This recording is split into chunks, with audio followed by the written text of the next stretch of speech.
in time. And it looks like, a little bit of Russian out of the man in the bottom right, who is currently leading the series 2-1. He is MVP's DongRaeGu. You know, you could have gone with Marine King time for that. No, never mind. Okay, so spawning up to the northern position here as LGIM's and NesTea. You know, I'm curious if NesTea is going to yet again go for this 10-pool play. I think that there's this best of X logic that ends up coming up very frequently. In this position, I don't think there's a lot of relevance to the fact that NesTea has done these 10 pools anymore. You might say, I'm going to surprise him by going for a 15 hatch. But in reality, going for a 15 hatch here would generally be expected, so you'd have to do a very standard 15 hatch. You wouldn't be able to go, say, 15 hatch, and then build extra drones, and then build your gas, and build more drones, and build the pool.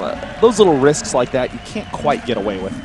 For me, I'm very, very happy with something like a 14 pool on this map, with just, you know, keeping yourself very, very stable. You don't want to take too many risks. It can be a little bit dicey sometimes, and for now, we'll have to see what people opt for, as it looks like we will have hatchery first on the way for DRG, and hatchery first on the way for NesTea. So, as you said before, the expected, predicted openings.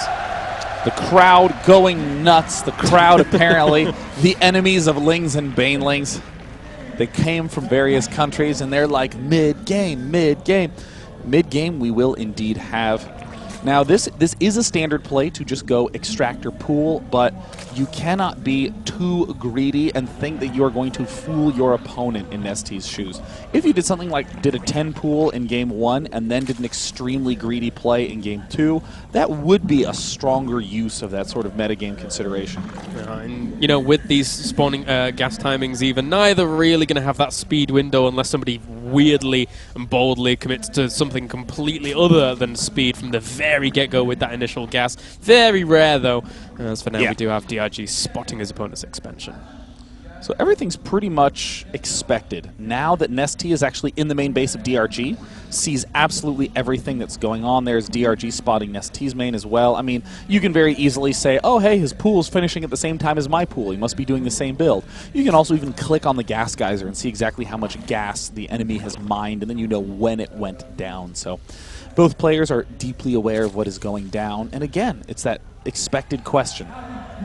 Both players going to be getting the speed, but will they do the defensive Baneling play or decide to do the Heideling play? Yep, it's a good question. There is also the other option of going for a very, very quick Roach Warren before any Baneling nest or anything like that, which is a little bit rarer. Some people use it to transition onto that quicker layer, etc., but very defensively minded unless you're going for some crazy, crazy all-in across the middle of it. Yeah, and I mean, even then, Ling Baneling works just as well, and you even have that flexibility should you so need. So we see the first move made by DongRaeGu. He plants his Baneling nest. Completely expected time for the typical defensive Baneling nest. Will NesTea go? Wow, there's the Roach Warren going down. Yep.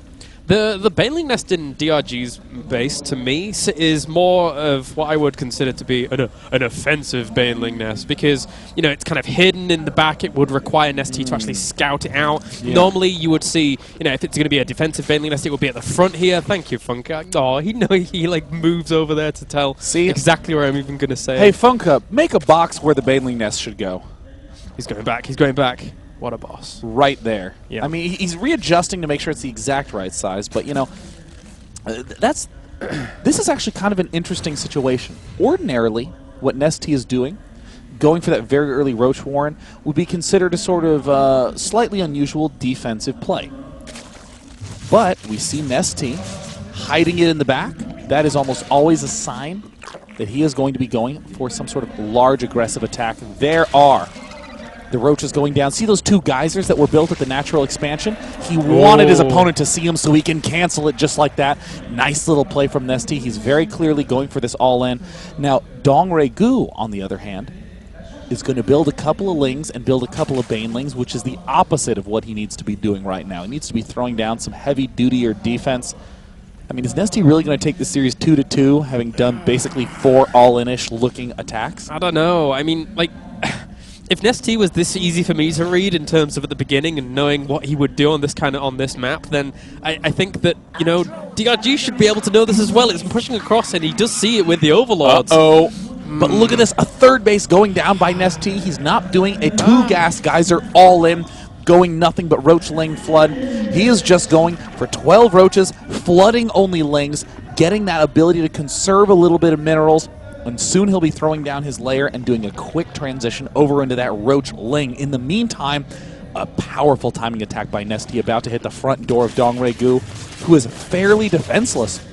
This is a very, very cool play here by NesTea, but he will be behind in terms of tech quite considerably. He's taking down a lot of those spines, though, before they even completed. No! Whoa! And it looks like the Lings on the right side about to hide, and the Banelings connecting with no Lings at all. NesTea is ravaging the front end of DongRaeGu's defenses. Lings continue to swarm. NesTea's not halting on the production at all, throwing down evolution chambers in his main base. NesTea's continuing the transition. He doesn't need it. It's good game. Well, I guess DongRaeGu there just rushing up to that layer a little bit too quickly and trying to commit to that layer tech.